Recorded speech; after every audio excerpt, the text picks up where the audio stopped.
전염병이 돌고 그럴 때는 가장 중요한 게 정부의 대응. 여기 대해서 우리가 살펴보잖아요. 정부 대응이 어떻다고 생각해요? 사실 정부 대응이라고 할 수 있을 만한 게 메르스 때랑 비교가 당연히 되는 그렇죠. 거잖아요. 근데 메르스 때 제일 답답했던 것이고 뭐 이건 일반 국민으로서도 마찬가지인데 정보가 공개가 안 됐어요. 맞아요. 그러니까 진짜 정보보다 오히려 가짜 괴담이 굉장히 많이 유포 있었거든요. 그런 측면에서 뭐 초기부터 굉장히 투명하게 다 공개해서 사람들이 다 알 수 있었다. 이 부분은 굉장히 긍정적으로 보고 있습니다.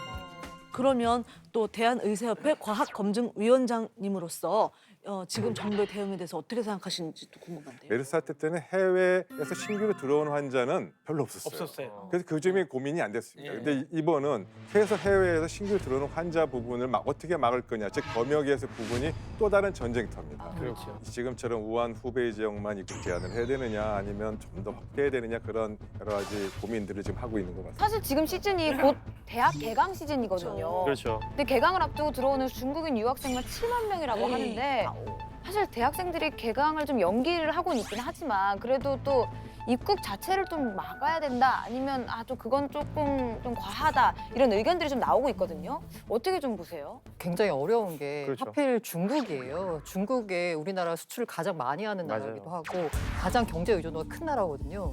근데 여기서 중국 전체에서 들어오는 사람을 막겠다라고 하면 이건 중국 정부와 향후에 어떻게 또 대처해 나갈지가 또 사실 관건이거든요. 그렇기 때문에 이게 쉽사리 출국 아예 맞아요. 입국 못하게 막는다. 그러니까요. 이게 쉽지가 않습니다. 지금 우리가 컨트롤할 수 없는 변수가 해외에서 들어오는 사람들 아니에요. 네네. 아주 굉장히 획기적인 방법이 하나 있는데 중국에서 입국하는 모든 분은 출입국 그 기록 대신에 그와 동시에 앱을 깔도록 했습니다. 어플리케이션을 모든 핸드폰에다 깔고 하고 그 어플리케이션에 매일매일의 증상이 시간 되면 뚝뚝 떠서 뭐 답을 해야 됩니다.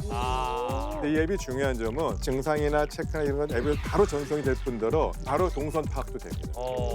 IT 강국이라는 거에 진짜 대단하다. 저도 보고 제대로만 된다면 정말 효과가 있겠다. 자, 고란 기자님, 그때 메르스 때는 그때 취재한 결과 응급실에서 많이 발생해요. 병원에서 많이 발생했죠. 그래서 더 문제였던 거예요. 예. 병원에 입원하는 분들이 다 어딘가 아파서 오신 분들이잖아요. 예. 면역 체계가 떨어질 수밖에 없습니다. 네. 그런데 병원에서 전염이 되니까 186명이 감염됐고 38분이 사망했거든요. 이 국가 방역 시스템이라는 게 있나 싶을 정도였거든요. 메르스 이후에 그래서 의료기관들이 굉장히 많이 바뀐 것 같거든요. 이번에도 신종 코로나 바이러스가 유입이 됐다. 이 소식이 전해지자마자 모든 의료기관에서 선별 진료소를 응급실 앞에 설치를 했습니다. 근데 그 메르스 때는 사실 그 응급실에 들어갈 때 그런 진료소를 되게 늦게 설치를 했거든요. 그렇기 때문에 응급실로 인한 전파가 굉장히 많았어요. 근데 바로 병원에서 설치를 했고 확인이 돼야지 지금은 병원에 들어갈 수 있는 이런 시스템을 만들었습니다. 지금 환자 동선 공개하는 것처럼 병원이 지금 당장 문제가 돼서 난리 났으면 거기 가지 말라고 해야 되잖아요. 네. 그렇죠. 그 정보 공개가 안 됐습니다. 음. 맞아요.